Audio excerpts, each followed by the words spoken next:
দেখো, দেখেছো, সারাদিন এই বোতলটাকে গলায় ঝুলেই রেখে দেবে। হা কি হা?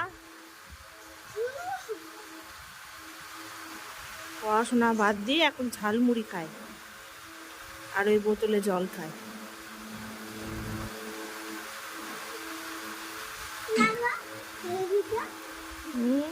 আবার হাসি করছে তা তাড়াতাড়ি খেয়ে নাও বাবু, পড়াশোনা করতে হবে তো। মার খেয়েছিস মার।